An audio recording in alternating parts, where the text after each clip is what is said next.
In an already crazy offseason with rumors and reports circulating the Vancouver Canucks, this is next level crazy. As Jim Rutherford spoke out, revealing a massive trade is coming to the Canucks, and we get reports linking key players in Elias Pettersson, DPD, Victor Mancini, and even top prospect Tom Willander as possible pieces going out in a trade as the Vancouver Canucks try to find their new center, with Jim Rutherford going as far as saying they are actively getting calls on their defensemen and they will do whatever it takes to make this team better. We're going to break down these quotes from Jim Rutherford, the players that possibly could be moving out, all the reports you need to know later on this episode. Before we get into that, if you're a part of the 66.2% watching this and you're not subscribed yet, make sure to go down and hit that free subscribe button. It helps us out a ton. And in return, we'll give you updates from all around the Vancouver Canucks in this hectic offseason. But with that, let's just hop straight into the first topic today, where we do know Jim spoke to Sportsnet, revealing quite a bit. The trade that's going to come, a massive change coming to the Vancouver Canucks. Now, before we get into his quotes on these massive trades, we do have a quote coming from Jim on free agency and how the Canucks are going to be very active. I mean, he said, we're going to be in the free agent market if we can still get cap space at the time, but we may get our work done before that. Now, we're looking at some free agents. I mean, one on the Vancouver Canucks, and shout out to Scotiastat. Check out their social media. They have Brock Boeser projected a 6-year contract at $8.2 million roughly, with the 66% as a probability to sign this contract. But the Canucks are going to be active. This is a team that does not want to be a treadmill team, a team that's going to into a retool. They want to actively get better. They have their window set, with Quinn Hughes set to become a free agent just 2 years as of next year. This is a team that needs to start competing, and Jim Rutherford, Patrik Allvin, they have made this very clear. Now, going into free agency, yes, there is a lot of question marks. We have Brock Boeser, Pius Suter. Are they going to go out and pick up more players? But the interesting thing to take away from this is the fact that they may get their work done before then. So this could be bringing in Brock Boeser on a contract, but this could also mean that the Canucks are going to, and he made it very clear in this quote, he's going to go out, actively look at trades, and this is the part that just makes this offseason even crazier. I mean, following in, we know the Canucks have roughly $15 million in projected cap space, 19 out of 23 on the roster. This is a team that desperately needs to pick up another center, a second line center, a right wing on this team. The defense is pretty much filled out. This Canucks team wants to contend, and this is a team that can contend if the right personnel is picked up. Now, Jim Rutherford continues on, and this is just quite insane. Teams are aware that we have depth on defense. Patrik gets calls on them. This is an area where we could possibly move someone to improve our forwards. Now, there's a lot of names that we're going to show that have been linked in the possible trade for the Vancouver Canucks. As I said, this is a very crowded back end right now. We know a lot of fan favorite players are going to be fighting for a position on the team. DPD is back there. If Forbort returns, his spot could be in jeopardy. Victor Mancini has been dominating with Absurd, having good flashes with the Canucks. Recently signed top prospect Tom Willander is another name. This is a Canucks team that's going to be very active. From everything Jim said leading up to this, as I said, the free agent market is going to be looked at. They are getting calls constantly on their defensemen. And he continues on, we'll be aggressive if we can make a deal and do whatever we need to do to improve our team. We are going to do it. This is a management group that's not afraid to make a switch up. We've seen JT Miller. Now, yes, that was all due to a certain circumstance between a feud, but we've seen them move on from their top center or second center, depending how you look at it, in a trade just halfway before a Dallas game in the middle of the season.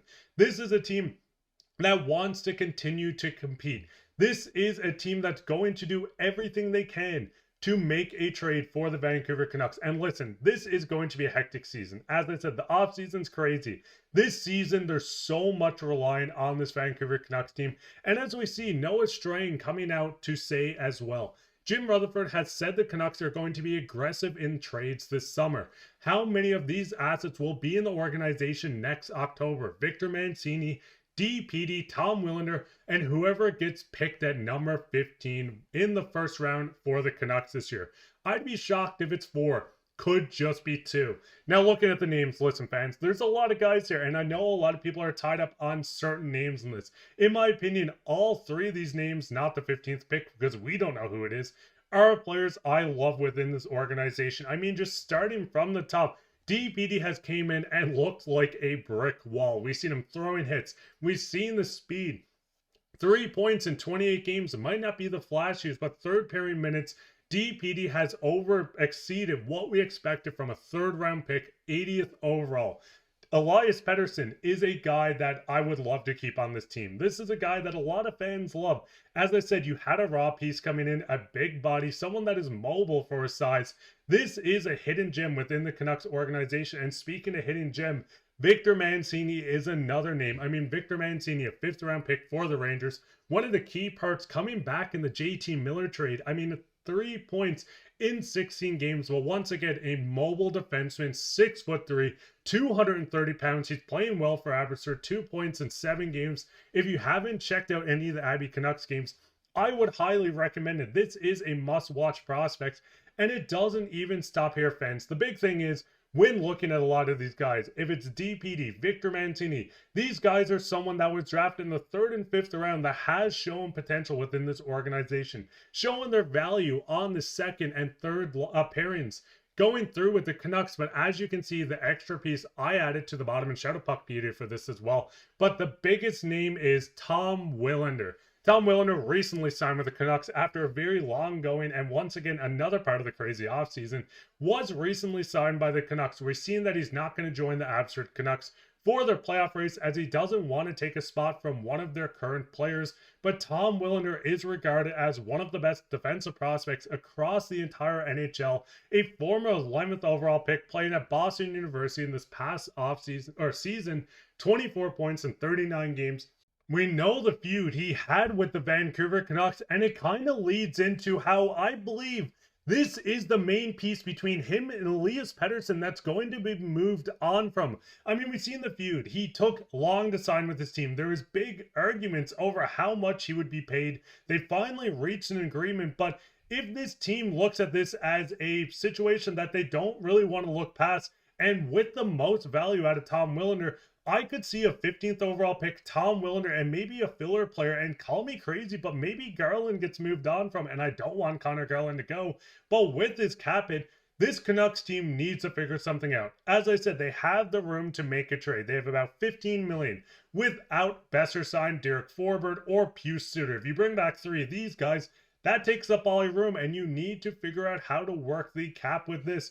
With guys, I do think Elias Pettersson is the most likely to move out if Tom Willander's going. If you attach both players, with Derek Forbort, we know how much his management group loved him. We know the coaching staff liked him. They're going to change coaching staff. They already changed their head coach.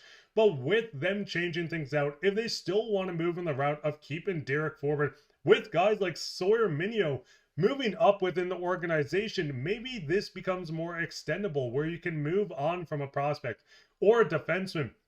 Build out your forward group. Maybe you go out and draft a couple more defensemen. Maybe they go out and draft another Pettersson. Who knows what's happening around this Canucks team? But I want to know what your guys' thoughts. What is your thoughts on the Canucks going out, being active in the free agent market if they don't get their work done before? What are your thoughts on the current state of the Canucks? What positions need to be filled? Center, right wing, maybe even more depth scoring. And what is your thoughts on the Canucks being aggressive when it comes to trade, and they're going to do anything to make this team better? Go down and leave a comment down below. While you're down there, leave a like, subscribe, share this with your friend. We'll be back with another episode, so keep your eye out for that. But I'm your host, Mark Pye, and take care.